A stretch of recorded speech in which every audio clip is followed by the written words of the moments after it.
Hi guys, and in this video I'm going to be answering one of the most common questions I get: supplements and proteins. What are they, how do they work, and are they even worth the money? Let's take a look.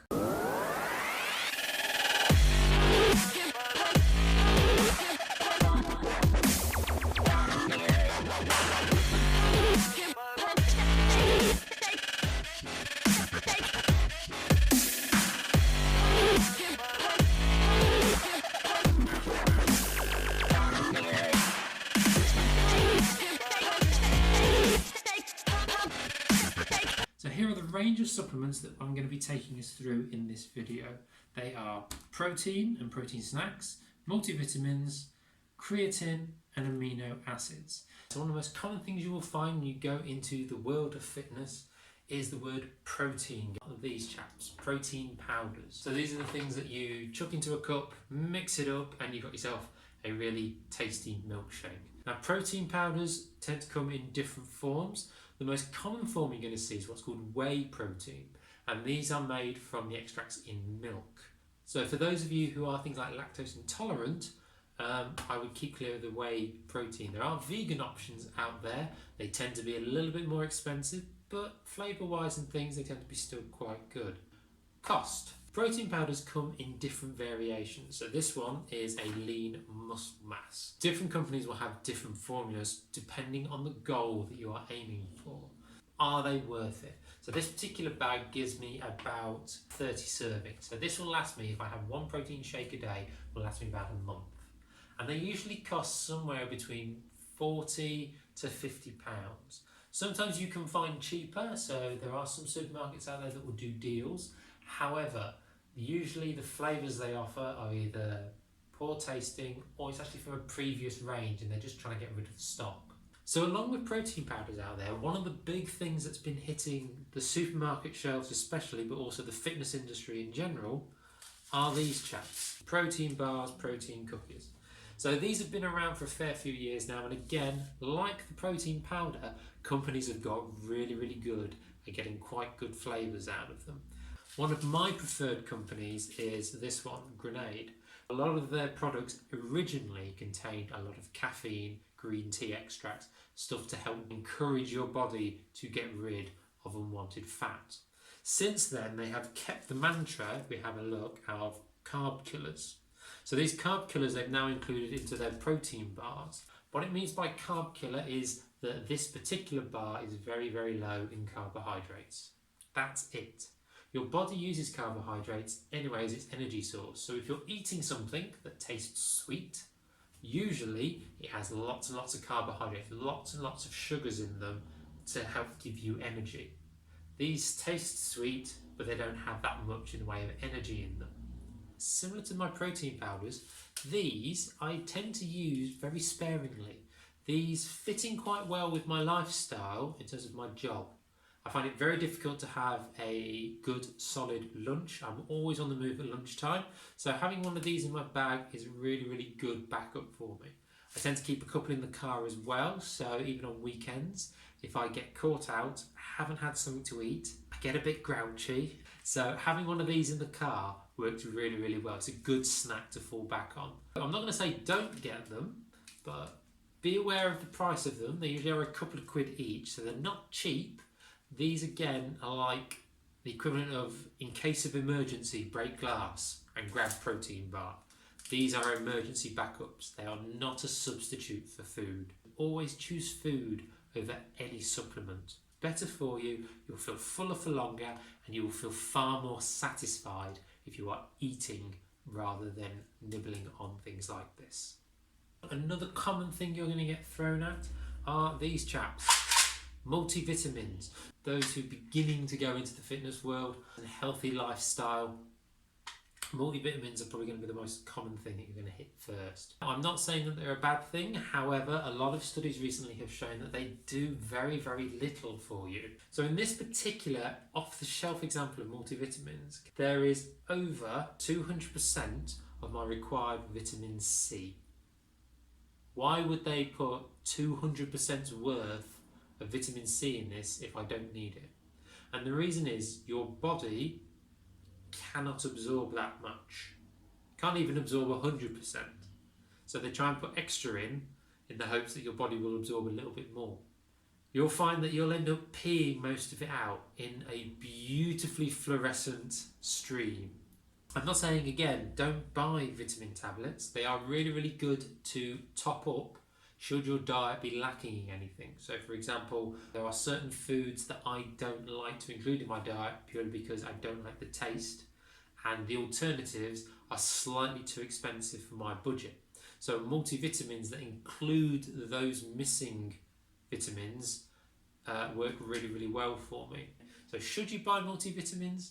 Personally, no, unless you find that you are really deficient in something, and usually a doctor's going to be pointing that out to you. So I wouldn't bother. Creatine.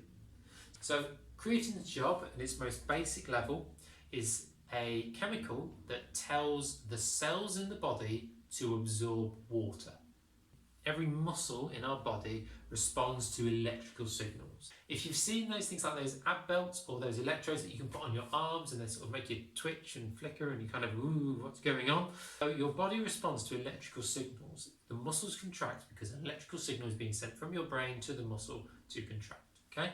So the more water your cells contain, the more efficient they're going to be. It means that they can reproduce and replicate far quicker. They can repair far quicker, pick up signals far quicker. They're more efficient. So creatine is really, really important if you want to repair quickly. If you have an incredibly intense fitness regime, creatine is really, really good. However, creatine does come with some downsides. The important thing to remember is creatine affects your body's hydration levels. So if you are taking creatine but you are not drinking either enough water or taking too much creatine, your body is going to be reacting as if it is dehydrated. I experienced this when I first started taking creatine when I was about 18. I took it for a few weeks. In my second week, I woke up in the middle of the night in absolute agony in both of my legs. A majority of the water that was in my body wasn't going to my leg muscles, they were going to my arms and chest because that's what I had worked that particular day. I woke up in the middle of the night having terrible cramps because I had no real water in them and the signals were getting mixed up. So creatine is incredibly beneficial if you have an intense workout. Cost, again, creatine out of all the supplements is probably one of the cheapest you can get, about £20, and it has 100 servings in it. So it will last me a long time. However, if you do not have an incredibly intense workout, if you are coming at exercise in a more light way of doing a little bit here and there, then I wouldn't recommend taking creatine. If you have a very intense workout, lifting incredibly heavy weights in a incredibly short amount of time, so things like CrossFit, weightlifting, bodybuilding, that kind of thing, then I recommend taking creatine. If you're a beginner, I would say you don't need creatine. Sometimes we'll end up actually taking in all the calories we need for the day and all the carbs and fats we need for the day and still have some room in there for protein. A lot of the protein powders come with additional calories, additional carbohydrates, additional fats. So this means it's going to be messing up with our diet and we can't have that.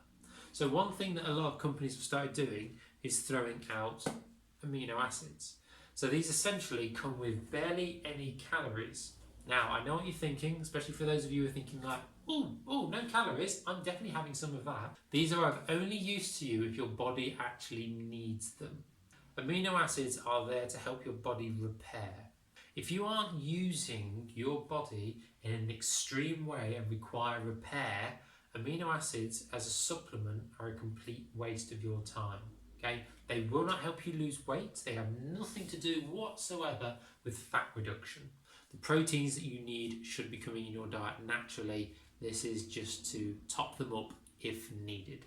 Save your money, get it in your diet, not in supplements. So, as beginners, should I be using any of these? My simple answer would be no. As a beginner, you shouldn't have to use a single one of these supplements. You'll be able to find within your own diet everything you need. There is no pill or drink or powder. There is nothing out there that is going to help you burn fat. The only thing that is going to work is exercise and a healthy diet. If you struggle in getting those two important things correct, you will struggle in losing weight. I'm not saying give up. I'm not saying that's it, you're never going to achieve it. There are ways of looking at it. I've done previous videos on my diet and what I do to maintain. So out of this video, hopefully what you've picked up is that there are 3 important things to remember. Number 1, you do not need to take supplements if you are a beginner. Number 2, supplements are very costly, but they can be helpful for intermediates and advanced if you have an intense workout. Number 3, your diet is the most important aspect when it comes to when and how to use your supplements. Hopefully this video has been really helpful to you guys. If you've not already, please make sure you hit the subscribe button, as well as hitting that bell just to get notifications on any future videos that are going to be coming up. Thanks very much, guys. Bye.